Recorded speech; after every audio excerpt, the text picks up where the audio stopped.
Health is sponsored by Dennis J. Courtney, M.D., Director of the Courtney Medical Group, located at 3075 Washington Road in McMurray, Pennsylvania. For more information or to make an appointment, call 724-942-3002. That's 724-942-3002 for Dennis J. Courtney, M.D.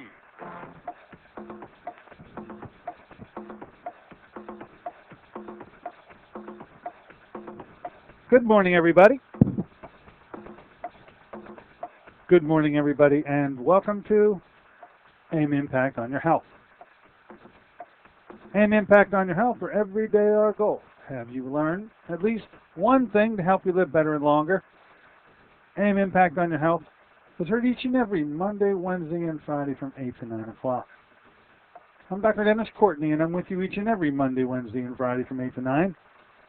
AIM Impact on Your Health, where each day you'll find current medical news, knowledgeable guests, fascinating health topics, and of course, where we do encourage you to call in to join in.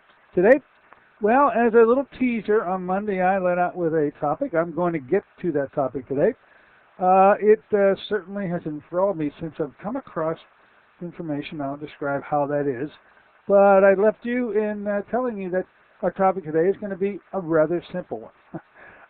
Simple, yes, but it's befuddling that it can be reduced to some simplistic denominator. And so here it comes again. With respect to cancer, a really big disorder that each and every one of us is panicked about in terms of, geez, am I ever going to get it?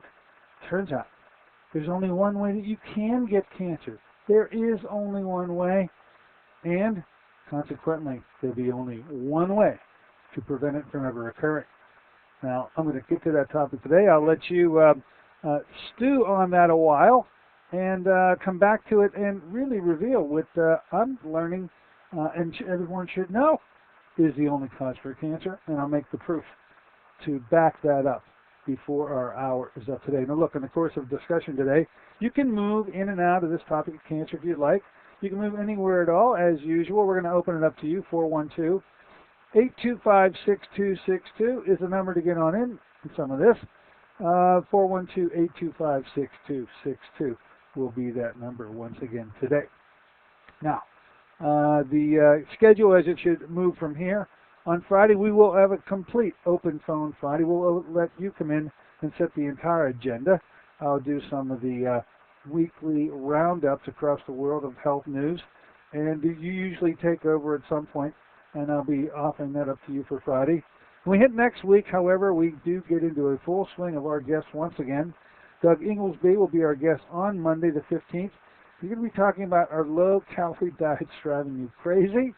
And he had to know his family's been involved with the vitamin and supplement industry since its inception. I think they actually even kicked the whole thing off a number of years ago. On Wednesday, Lonnie Birmingham is going to be here, a new guest to our show. She's going to be talking about heat, which looks like the fire is out around here. Nice, cool mornings now. These are the kind of mornings I remember.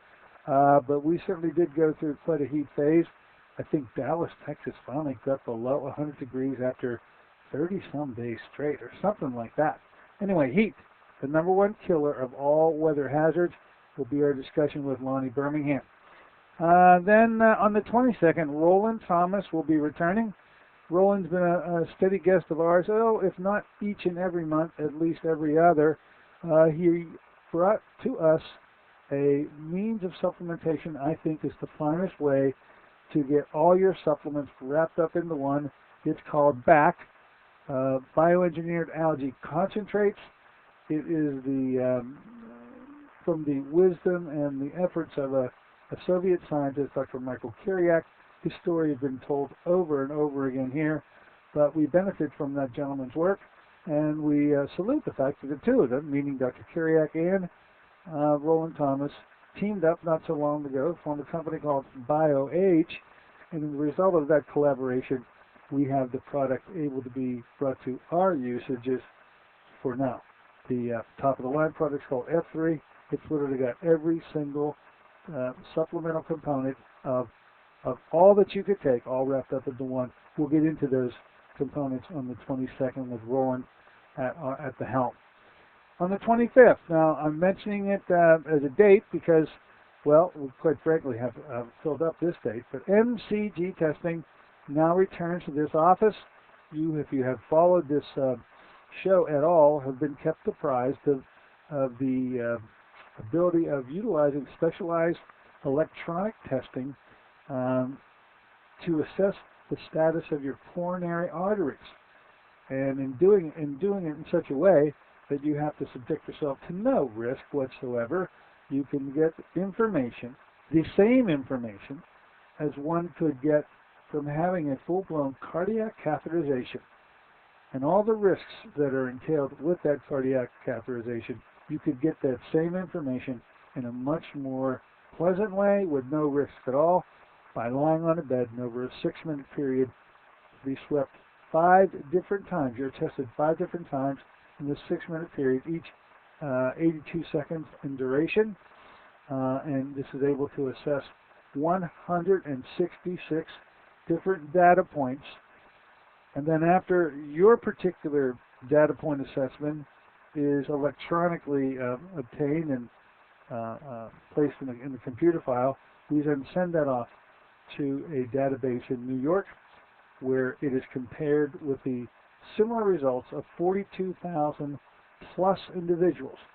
These individuals have had 2 different tests done. One, yes, they've had the MCG test done, but these 42,000 have also had the full-blown catheterization. They are a segment of the population which has at least a series of symptoms that led to get the catheterization, but ultimately the disease processes were pretty far advanced in that group of 42,000. And this electronic matchup of your data collection when compared to the database of the 42,000 enables you to get information regarding the status of your coronaries in a way that reveals if you have disease and to what degree you may have coronary artery disease, but you do so without any risk at all. They're just 4 little clips placed around the extremities, 2 around the ankles, 2 around the wrist, and then 1 lead placed off the left side of the chest. So in a way, it really mimics the EKG itself. In fact, you don't feel any different, but the information that's able to be gathered through this electronic device is something that, is wound up in the ability to do MCG testing. We're just fortunate enough to be at the front end of this, offering it to you. Many of you have taken me up on this offer before. You know who you are, and based on the results of that test, you have been told whether you should have frequent testing done, which the insurance company will cover, will pay for, to keep abreast of what your coronary artery status was and is as you continue to make changes in it. If you had been tested, we started this testing way back in February, and we had a number of people that came through and got tested. But if you were tested and showed that you should be repeat testing every 3 months or every 6 months, because there are certain individuals who qualified for both, it's now time to get back here, get the testing done. The 25th, which is going to be our initiation of testing once again, is already filled. I just mentioned as a date and time where we're starting to do MCG testing once again on a much more regular basis. The other date that's open right now is September I think it's the 8th. Let me take a look. Yes, September the 8th. There are slots available on September the 8th. Now, if you have never been MCG tested before, you certainly can occupy one of those slots. Just give us a call here at the office, preferably right after 9 o'clock when Kim arrives, and it's 724-942-3002. You'll be able to take and occupy one of those slots to fill those ones up. And then as the months march on, we'll probably be able to offer MCG testing literally monthly. I'll keep you abreast of how that should work, because we will be able, and we have procured the device for the office. And that's MCG testing as I see it. As we move into the month of September, Susan Smith-Jones will be back, and of course David Brownstein on the 16th to talk about his wonderful book entitled Salting Your Way to Health. Now, Hope you enjoyed our show on Monday. Every so often, and it had been about, I'm going to say, a year and a half to two since I had last done the show. But every so often I get the bug in me to go over those 10, well, now there's 10. For the longest time, there were 8 inflammation risk factors for cardiovascular disease. These were inflammation risk factors which could be ameliorated and changed based on the needs that you exhibit, but you have to know what the lab tests are first and the results of those. And any of these now 10 different tests which would happen to reveal an elevation in the amount of these blood parameters would indicate just another means to inflame the lining of arteries. And so the intention is always find out where you stand up with respect to all 10 of those risk factors, because it's done in a blood test. These blood tests are easily available.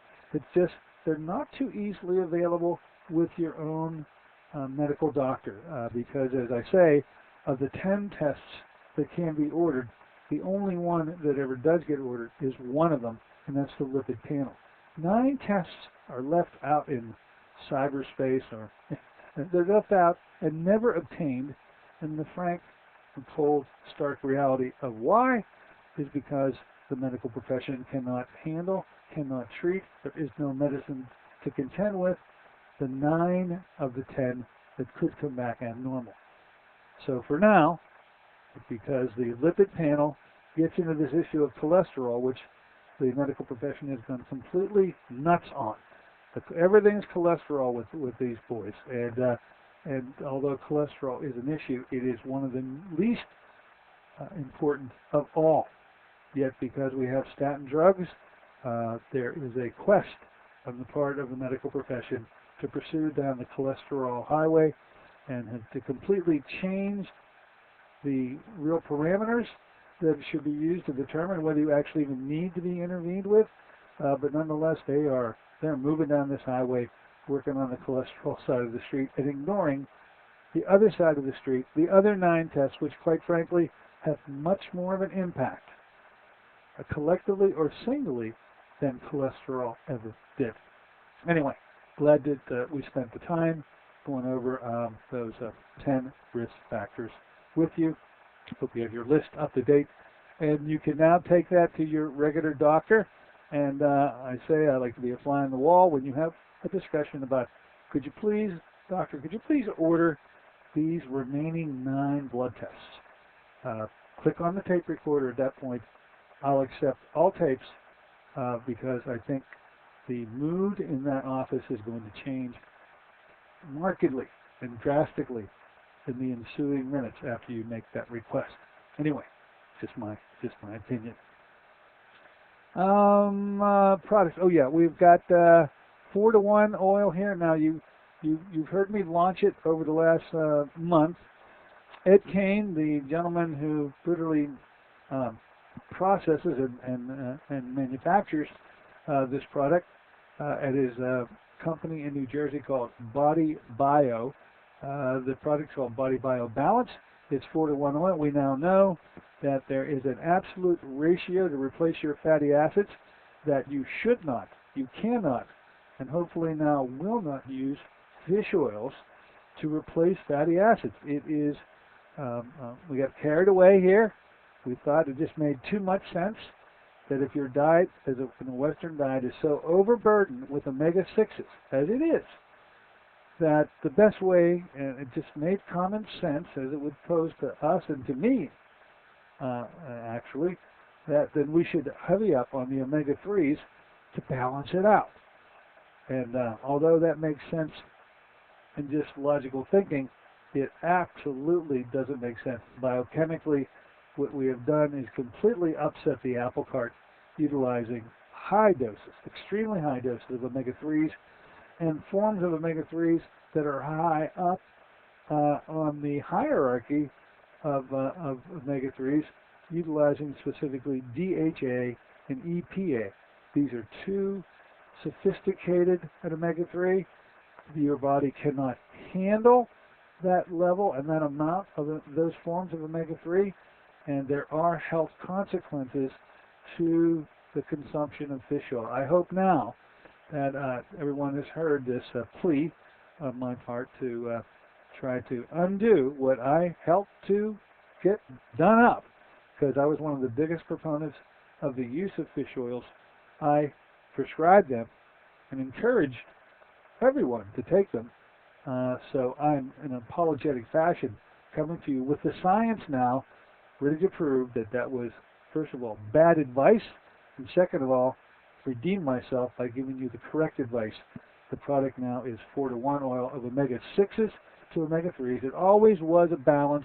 It never should have been, well, okay, our diet is heavy in omega-6s, so we're going to load up with the omega-3s. So we're going to put it in the form of fish oil, EPA, and DHA. The logic to that is now illogical in terms of what those hierarchy of forms of omega-3s can actually do.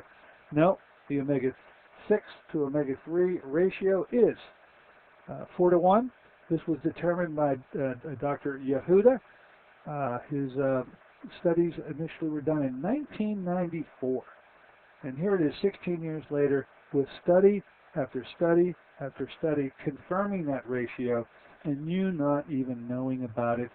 Now I bring this to your attention, saying to you, I've got the papers, all the science is in, and you're taking me up on my offer. You're sending me self-addressed stamped envelopes.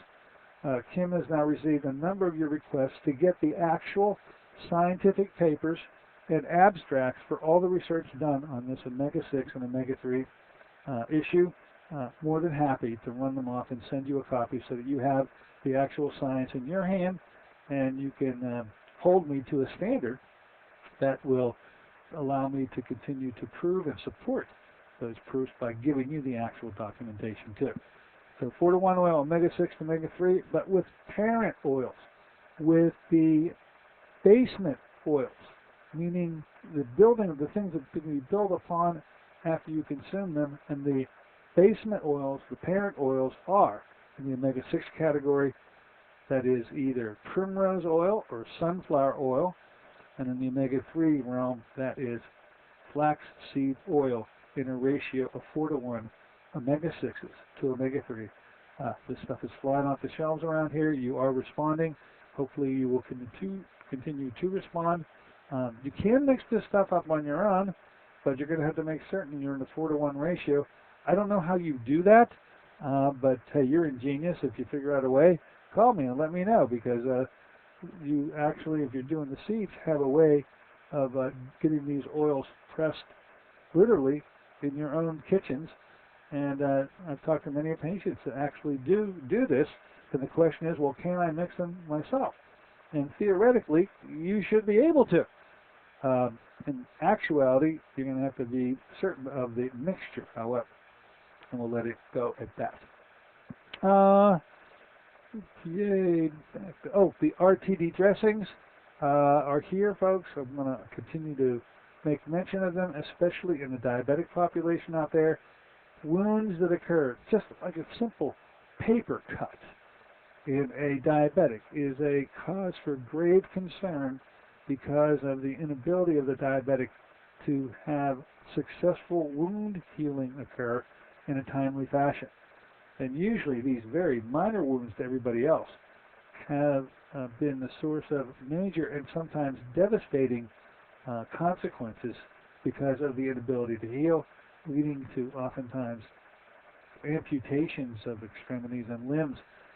Based on this, the RTD dressings, which we carry, and by the way, I think no place else literally in the country, the private doctor's office, has these things, but we had the ability to obtain them. We got them, and they're here for your purchase. If you are a diabetic, give us a call. These are 4x4 dressing pads. You can literally cut the size of the portion of that pad that you need to cover the wound, strap it in place, keep it there 3 days.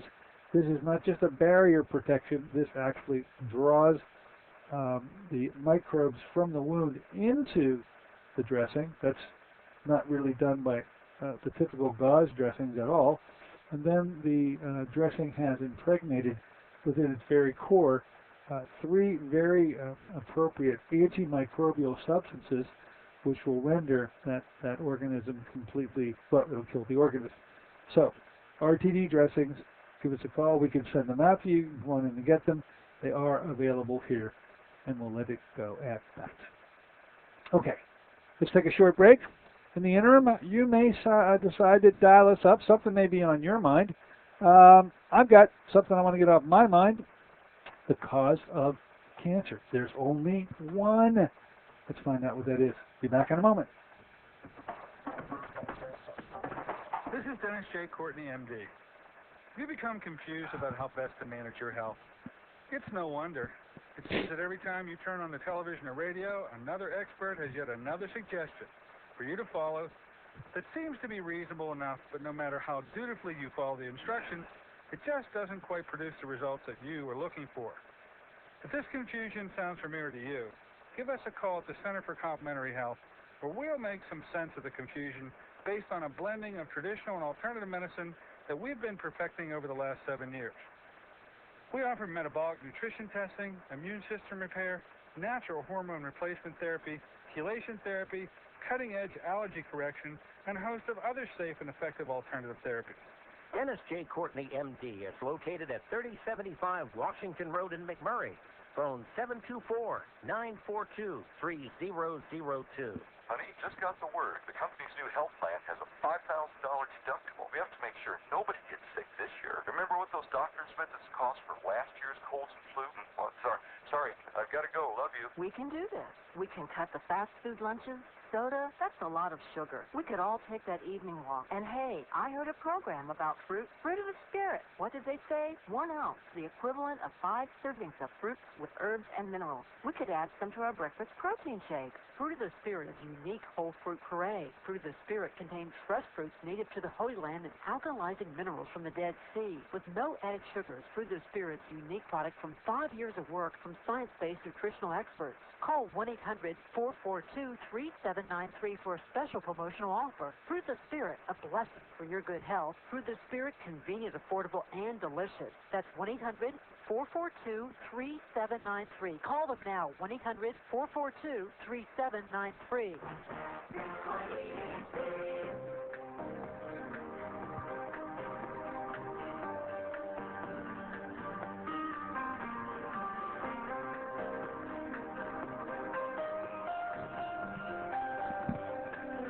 Hey, good morning, ladies and gentlemen. Welcome back once again to AM Impact on Your Health. Heard here on KHB 620 each and every Monday, Wednesday, and Friday from 8 to 9 o'clock. I'm Dr. Dennis Courtney with you today on a Wednesday version of the show. We're allowing you to come on in at any time if you'd like to find out what's on your mind. It could be, talking about those 10 cardiovascular risk factors. We just covered the full 10 on Monday. It doesn't necessarily have to be dealing with anything in particular. I'm going to be plowing through some, I think, important information, but I can be not interrupted, but sort of put on hold at any given time if you decide to give us a call at 412-825-6262. Now, with respect to this, I know it's a grabber of a title. It's sort of a teaser, and I'm going to fall back and say absolutely, I meant this as I said it, that there really is only one cause for cancer. And this all comes about by, I think over a month or so ago, I brought to you, and it's a recurrent theme, and it will continue to be a current theme. I said that the cholesterol era is essentially over, and it was a miserable and abject failure. The conventional medical community has really a big blemish on it. It got nowhere with it. If you take a look at the cardiovascular disease rates in the population for people who take statins versus people who don't, there is no substantial difference at all. So the cholesterol era is over with. I said, however, that there's a new era, and the 21st century is going to be the era of the lipid and the lipoprotein. And so, as I continue to support and back up that statement, I think the 21st century is the era of the lipid. And this is why we're spending so much time talking about them, discussing things like the essential fatty acids, what the ratio is, while science has determined it, and we'll continue to move down that road. However, reading the information in this realm that's now available to me, other things are popping up that really I hadn't thought about before.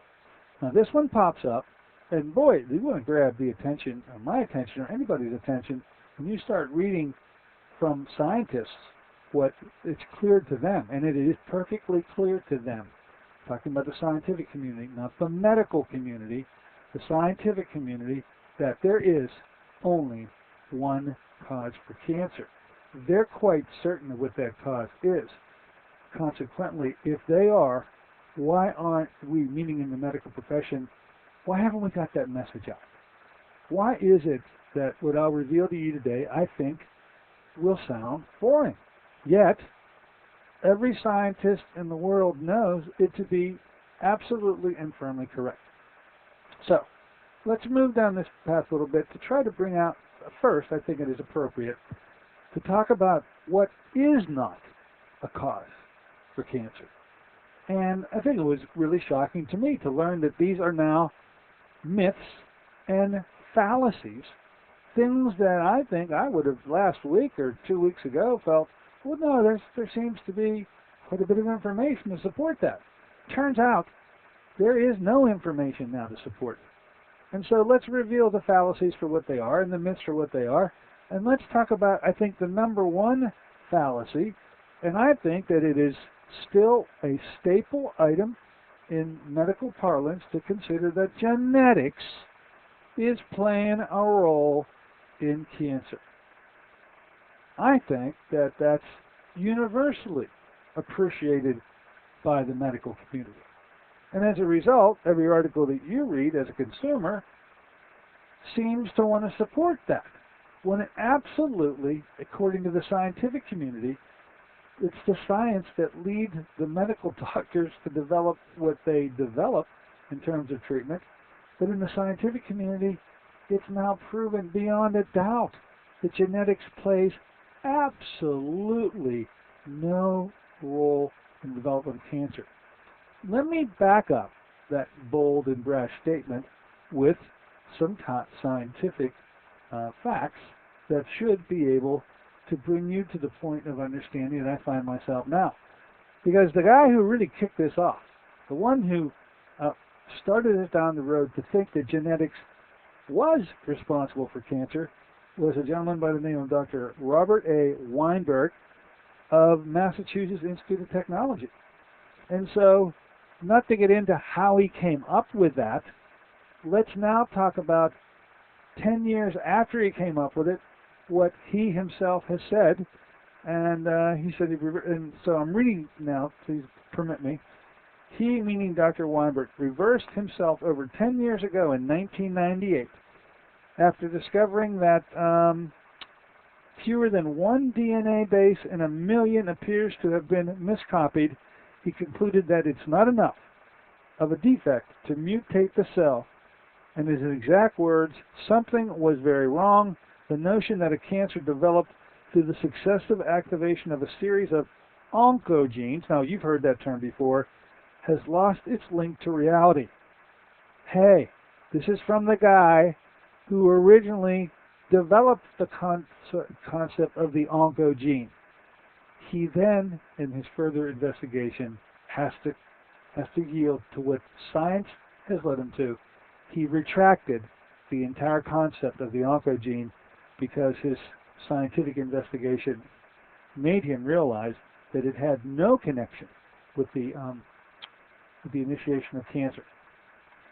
He did say that the connection between inflammation and cancer has moved to center stages, and that appears to be the better concept to pursue. We'll get to that in just a moment. Now, over 35 years ago, Professor Henry Harris and his co-workers took normal tissue cells and fused 3 types of cancer cells to them. So it was thought that the cancer cells would take over the normal cells and convert them into cancer. Seemed like not a bad idea, huh? Turned out, surprisingly, all the cells grew normally, showing cancer is genetically recessive and non-dominant. That's a major scientific study which also sort of allowed for the refusal to permit genetics to play any role. I believe this next gentleman should have should resonate his words and how he feels about the genetics as a cause for cancer. His name is Dr. John Mendelsohn. He happens to be the president of MD Anderson Cancer Center in Houston, Texas. And that's the world's largest cancer research center. It's in Houston, where they announced that cancer's prime cause is not genetics. He states any chance that this genetic research is going to be the key to curing cancer is not appropriate. So says Mendelsohn, president and CEO of MD Anderson. I think he's got a little swagger in the scientific and medical community. As a result of Dr. Weinberg, the gentleman we talked about, 2007 revelation detailing that inflammation, cancer connection, not genetics, are required to explain cancer's prime cause. In 2008, an article that appeared in Scientific American stated, by the oncogene tumor suppression gene hypothesis has also failed despite 2 decades of effort. Let's please take the word of the scientists and put this genetic origination of cancer to rest. It appears that they have, even though the medical community doesn't appear to have gotten the message. For whatever reason, I don't know, but we have lists as long as both of my arms at least to show where they've done this over and over again in other areas. This so happens that this blemish of cancer and what causes it hasn't gotten around to make it into the medical world just yet. But the scientific community is absolutely sure genetics don't play a role. What has emerged, however, is a new term. The new term is called epigenetics and theorizes that the cellular environment alone, get a load of this now, we're moving to that real cause, that only cause. It's coming up here, folks. Drum rolls should start in any moment. That the new field is termed epigenetics and theorizes that cellular environment alone, nothing to do with genetics, is the basis for cellular disorders such as cancer. In 2009 article, it was made clear that precancerous stem cells can remain benign or malignant depending on the environment in the cell. Other pioneers, a woman by the name of Mina Bissell, PhD, pioneered the view that a cell's environment is important as its genes in determining the formation and progression of tumors. And I end the scientific roll call with a gentleman named Bruce Lipton, PhD, because he introduced a concept that went along these lines, advanced the line of reasoning, focusing on the cell's, here it comes, lipid membrane. Now remember this lipid membrane as playing a role in the development of cancer. After all, it's been our discussion here for the last 3 to 4 weeks. The idea that lipids are involved in everything and having the right lipid content in the cell membrane and other organelles of the cell is determining of health versus disease, and consequently cancer versus non. We'll get to that in a moment. Other things to put to rest. I hope you can take those quotes from well-known and respected scientists throughout the world and allow the impact of those statements to resonate with you as they have done for me. Let's put a couple other of the myths and the fallacies to rest, because I think these are still alive and well out there in the medical community, when in the scientific community they hold no swagger any longer. How about this one?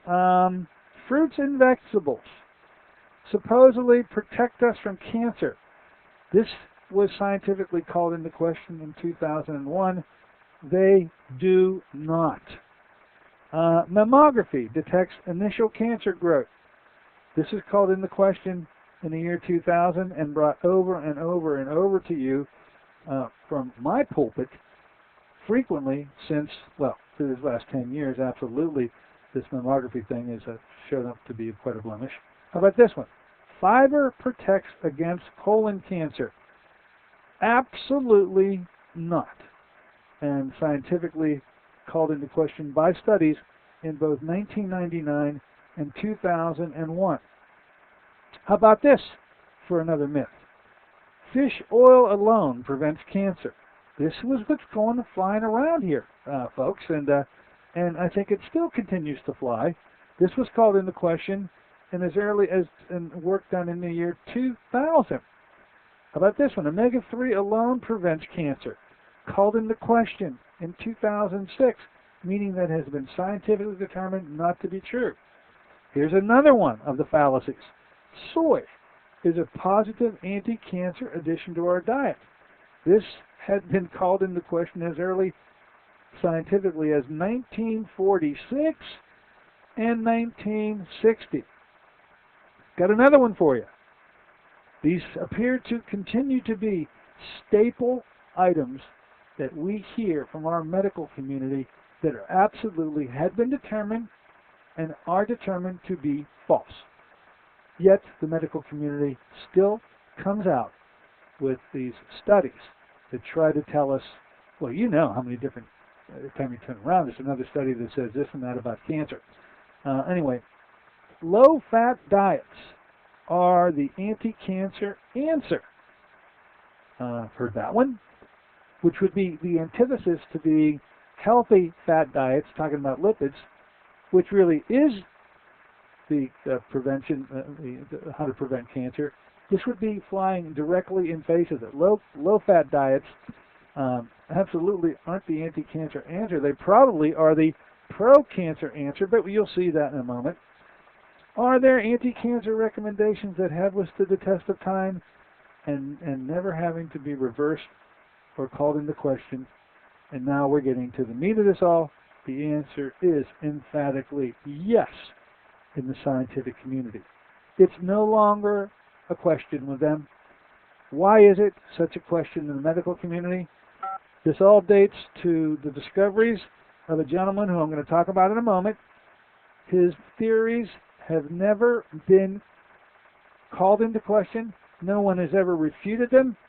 He won the Nobel Prize for them, and yet our medical profession apparently continues to ignore them. How in the heck can that ever be?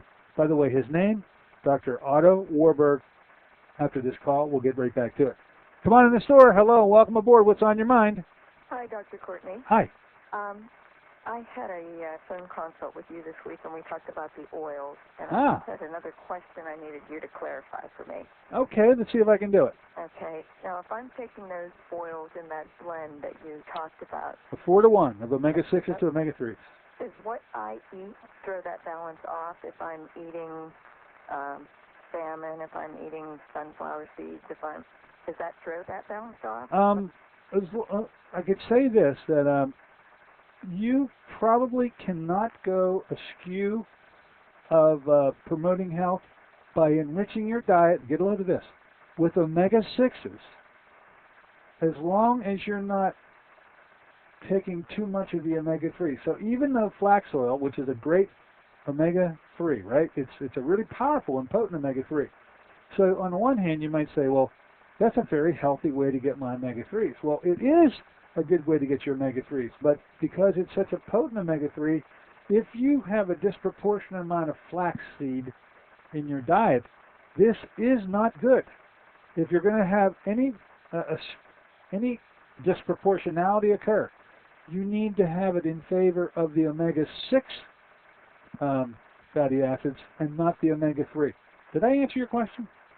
Well, so I would continue to eat the flaxseed and the sunflower seeds, but does my eating the omega-3s and the salmon and that kind of thing, does that throw it off? If you, I think if we keep this to the eating of fish as opposed to the taking of fish oils, you probably cannot go askew, because even though that's EPA and DHA in pretty high concentration, it's in the form of food. And if you knew, it takes 17 fish to make one DHA EPA fish oil capsule. Did you know that? Wow. 17 fish to make one capsule of that stuff. We begin to see it unfolds a completely different picture. I'd never heard that before. Once I did, it resonated with me, as I now hope it resonates with you and the rest of the listeners. So by you eating a fish, no, you aren't going to harm yourself in any way. But by you taking a fish capsule, boy, do you upset the apple cart with omega-3s in a way that you had never understood before, in the way that I never appreciated could occur. Okay, does that answer the question? yes, it does. Okay, thank you very much. So much. Uh-huh. Bye. Love to see the conversation rolling on with the facts. It's where all the action is, folks. It's where it's all happening. I hope to be able to continue to reveal and bring to you how you need to be approaching your daily supplemental regime, and including the healthy fats as opposed to those ones that can harm you. Okay, that number out there is still up for everybody to use, 412-825-6262. Why don't we do this? Because I think it's a crescendo moment. Let's take a short break. Suspense is rising. We're going to talk about Dr. Otto Warburg. Whoops. We're going to be talking about Dr. Otto Warburg, the winner of a Nobel Prize for his contribution on this issue of cancer. It has never been proven incorrect. It has only been proven to be more correct. There is only one cause for cancer. Warburg told us this. Why is medicine ignoring it? I have no idea. Be back in a moment with the clincher. One cause.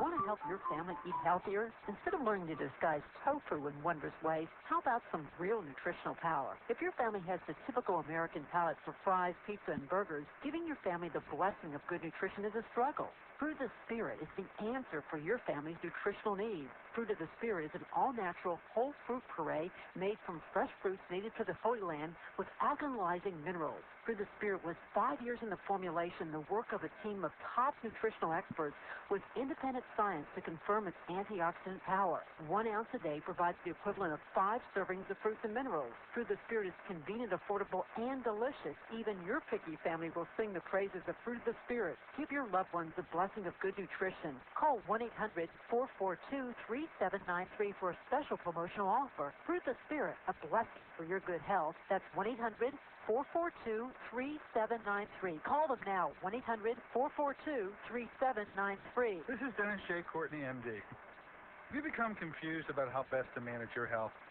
It's no wonder.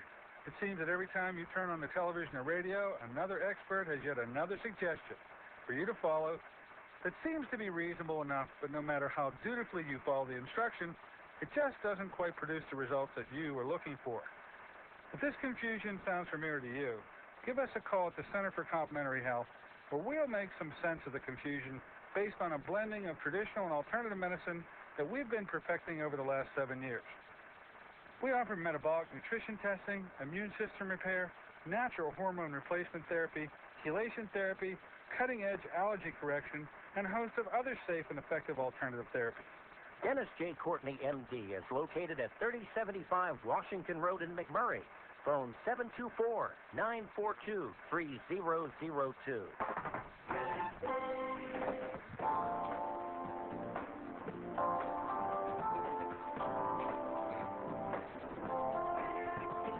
Good morning, ladies and gentlemen. Welcome back once again to AM Impact on Your Health. Heard here in KHB 620 each and every Monday, Wednesday, and Friday from 8 to 9 o'clock. I'm Dr. Dennis Courtney with you today on a Wednesday version of the show. Heavy concepts we are embroiled in today. No heavier a concept, no more fearful a disease than cancer. And I think what's unfolding here is a complete disconnect between the scientific community that we hear rarely from and a medical community that each and every time we turn the corner comes out with yet another thing to worry about, another cause, another thing that you should avoid, another thing you should take, and there is a disconnect from what I can now determine, between what the scientists all seem to know, how can it be that the medical profession doesn't? Well, I don't think we're ever going to answer that question, but let's get to the crescendo moment here. I said as a lead into the show that there is only one way you can get cancer, and it has nothing to do with all those other things we mentioned a moment ago, like the genetics and the fruits and the fish oil and all that. Okay? No. Otto Warburg wins a Nobel Prize in the middle part of the 1900s, 1950, 1960 realm, and this is his work. And so I now read it to you, and this is what is scientifically embraced to the expense of all other suppositions. It has never been proven wrong, and there have been many attempts to try to do it, and they always result in doing nothing but supporting Warburg's contribution. It goes like this, folks. Otto Warburg discovered then clearly and simply stated that the prime cause of cancer is, drum roll please, the prime cause of cancer is oxygen deprivation at the cellular level. And let's take that another step further. What do you mean by this? We find, he goes on to say, this is a quote by Warburg, we find by experiment about 35% inhibition of oxygen respiration already suffices to bring about such a transformation during cell growth. He's talking about cancer provocation, folks. It's just that simple. Just 1/3 less cellular oxygen than normal, and you contract cancer. That is a powerful statement. This is it. This is only it. Just 1/3 less cellular oxygen than normal, and you contract cancer. Now, based on meticulous experiments that he and many other scientists verified numerous times, Dr. Warburg discovered that the prime cause of cancer is sustaining a 35% inhibition of cellular respiration, cellular oxygen content, over a not too long period of time, I got to tell you. In America's seminal experiments in 1953 and 1955 confirmed, now I believe this is another potent statement here, that these experiments in 53 and 55 confirmed that the decrease of sustained cellular oxygen, here goes the word, when I see it written in science, it resonates with me. Let's see if it resonates with you. I'll do now without interrupting the sentence. In America's seminal experiments in 53 and 55 confirmed that decrease of sustained cellular oxygen always induces cancer. And its converse that occurs in environments of significantly decreased oxygen. You won't immediately feel the harmful effect of decreased cellular oxygen, and you won't know it's happening. Yet, if cellular oxygen levels can be kept above this 35% threshold, cancer cells will not be able to form. It's that simple. And Warburg, for which he won the Nobel Prize, still reigns supreme in the scientific community as having the key that unlocks the door to understanding this issue of cancer. And if that be true, anything that inhibits, and so although we won't get to it today, I'm setting the stage for our next encounter, because I'm going to be talking to you about how it is that you ensure that you never lose or broach that 35% threshold, continuing to allow the cells to function respiratorily at rates above the 35% deprivation level. You cannot get cancer. The scientists have told us. Yet, what do we hear? We hear out of this medical community, and we have got to the point where we go, no more. Sort of the Roberto Duran, no mas. When we hear, well, how about this? A barbecued steak, well done, causes cancer. How about this? Too much sun causes cancer. How about, by the way, we're going to end up being able to show how, in fact, scientifically, it is that you can get skin cancers having really nothing to do with the sun, but having everything to do with the oxygenation of the cells within the skin. That is the test, that is the threshold, that is the determining factor as to whether cancer can ever occur. Thank you, Dr. Otto Warburg. But what do we get from the medical community? These goofy studies. It comes down to the point where we tested 1,000 people that wear, flip-flops versus a group of people that wear real shoes, and we find that the people who wear flip-flops get cancer. It's nuts. But this is the kind of research that we continue to get over and over and over again. Every time a news show comes on, every time a newspaper gets written, you'll find 1 or 2 notations per week on the newest discovery this week that causes cancer. And when you read them, you've now gotten to the point of disgust. You go, oh no more, no mas. In the words of Roberto Duran, no mas. They don't make sense. You know they don't make sense. How these doctors, this medical community, continue to conduct studies on mundane and literally stupid reasoning is beyond me when the science is out there. I say if we don't have a Warburg, if we don't have this scientific basis that's so now never been proven wrong, and there's been attempts to try to do that. Scientists continue to test it, and they have never been able to refute the Warburg theory of the 35% respiration. So all of the attention really should be, how do we ensure that we never fall below this 35% threshold?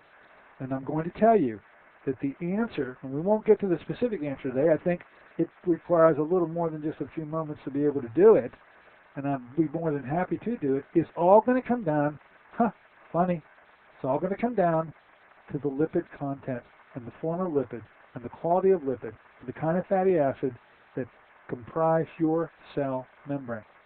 If the cell membrane is sort of the last door that any substance needs to be able to gain entrance into that cell, and oxygen, of course, is one of the substances that better get into the cell, then whatever the integrity of that cell membrane is it a healthy cell membrane made by the right materials, or is it a complete disturbance of what is healthy?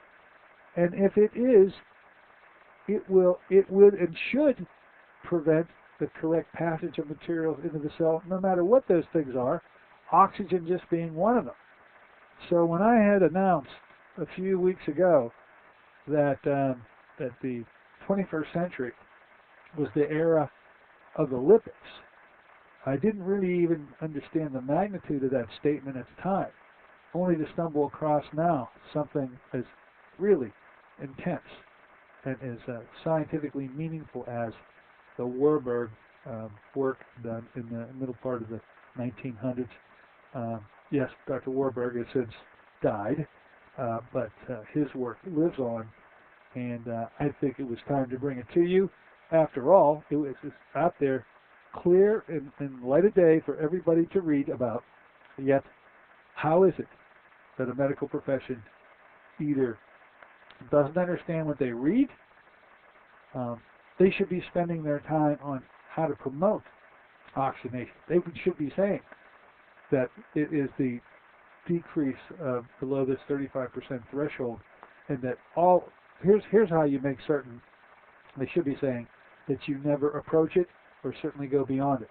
Yet they don't, and we get these goofy studies each and every day. So thanks, Dr. Otto Warburg. That is the answer to the first question. There's only one way to get cancer, and in a way, it does answer the second question, but not specific enough. Then there's only one way to stop it, and that is you have to improve the oxygenation of that cell. And that's going to happen at the lipid membrane, that bilipid membrane that surrounds each and every cell. It's a doorway Things have to pass through it. What determines whether they do or they don't is the integrity and quality of the membrane. And now we get to the real hookup, the connection between the membrane itself and the need for the correct daily consumption of your fatty acids in the right form. That's the way it goes.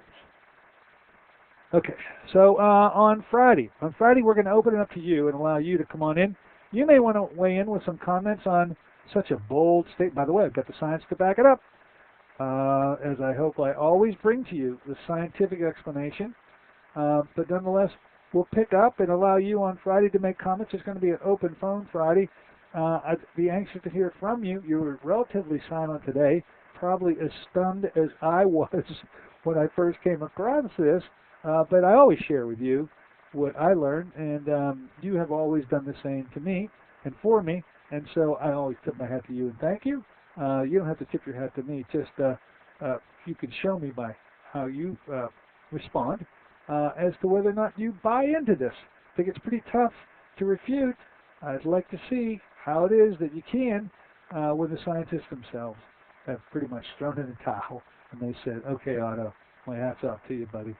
You really did the job. Anyway, on Friday, we'll be getting into that second component in more sophisticated terms of how it is that you make certain that you maintain the 35% or higher with respect to the cell, and close off the remainder of this discussion.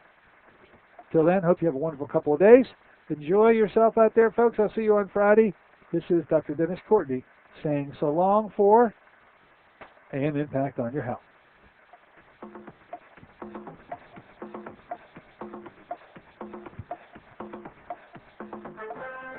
AM Impact on Your Health is sponsored by Dennis J. Courtney, Director of the Courtney Medical Group, located at 3075 Washington Road in McMurray, Pennsylvania.